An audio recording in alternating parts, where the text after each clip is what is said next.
A person who thinks all the time has nothing to think about except thoughts.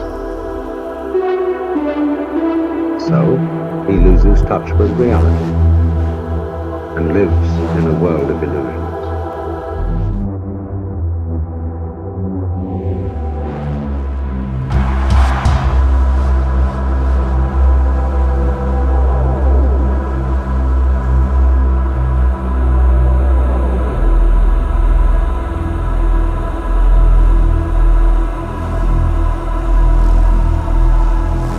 What is reality?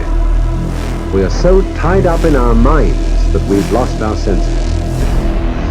It isn't material. It isn't spiritual. Reality is this.